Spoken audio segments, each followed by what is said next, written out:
परमहंस सद्गुरु श्री स्वामी स्वरूपानंदाय नमः।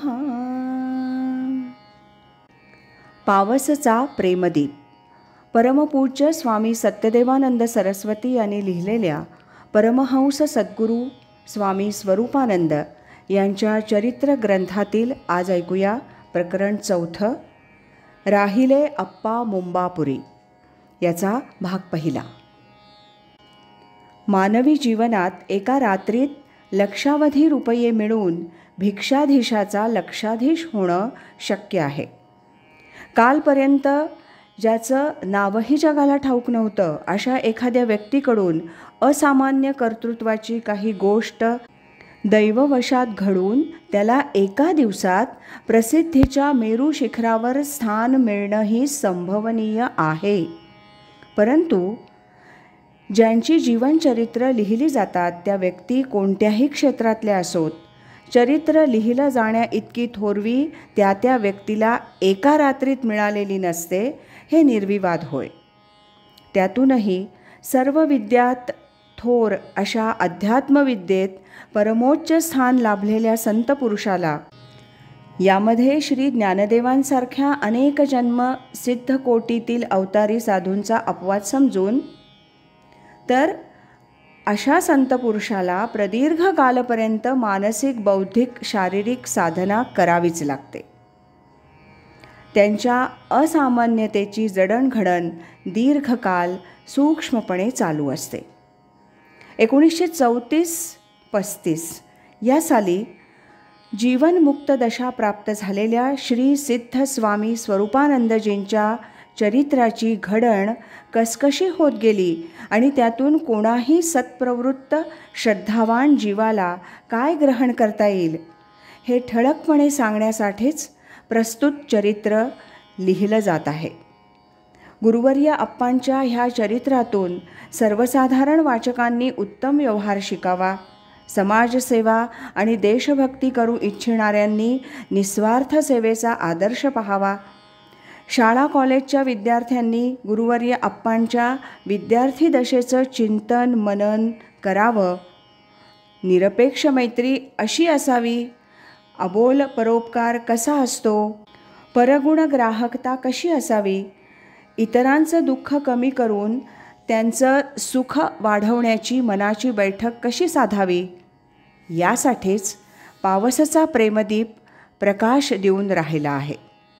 परमार्थ पथिकांनी तर हा पावसचा प्रेमदीपच पावलोपावली हाती घ्यावा, इतकी ह्या प्रेमदीप स्वरूप महापुरुषाची थोर थोर योग्यता आहे। वयाच्या मानानं बालपणापासूनच अप्पांची समज फार मोठी होती। मूळच्या हिऱ्याला प्रयत्नपूर्वक पैलू पाडून त्या रत्नाचं तेज अधिक पसरावं, त्याप्रमाणे वयाच्या 12-13व्या वर्षांपासूनच गुरुवर्यांनी स्वयंबुद्धीनं आत्मविकास करून घेण्याची खटपट सुरू केली होती। 1914 ते 1919 ह्या कालात रत्नागिरीतील वास्तव्यात अप्पांनी शाळेतला अभ्यास उत्तम रीतीनं पूर्ण केला, हे वेगळं सांगावयासच नको। परंतु रत्नागिरीस असता ज्ञानप्राप्तीची कोणतीही संधी युवक अप्पा वाया घालवीत नसत। शिक्षण म्हणजे वार्षिक परीक्षा उत्तीर्ण होणं अशी ह्या युवकाची क्षुद्र समजूत कधीच नव्हती। शिक्षणानं मनुष्य सुसंस्कृत व्हावा, प्रसंगावधानी होऊन एक समाज घटक या दृष्टीनं त्यानं मिळवलेल्या विद्येचा उपयोग त्याच्या वैयक्तिक संसाराला आणि समाजालाही चांगल्या तऱ्हेनं व्हावा, इतक्या व्यापक भूमिकेतून अप्पा पुस्तकी आणि व्यावहारिक शिक्षणाकडं पाहत असत। त्यामुळंच रत्नागिरीत वाचनालयात जाऊन वृत्तपत्र आणि उत्तम ग्रंथांचं वाचन अप्पा बारकाईनं करीत असत। तसंच मध्यवस्तीतील श्री विठ्ठल मंदिरात होणाऱ्या व्याख्यान, भाषण, प्रवचन, कीर्तन इत्यादी कार्यक्रमाला बिनचूक उपस्थित राहून ते एकाग्र चित्तानं श्रवण करीत असत। त्या वयाच्या बुद्धीला अनुसरून स्वतःशी मनन चिंतनही करीत।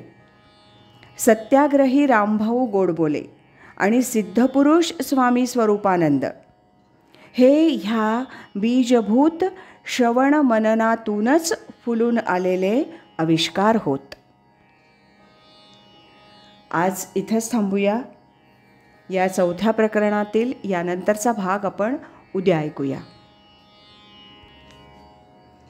गुरुनिष्ठा ज्याची श्रेष्ठ,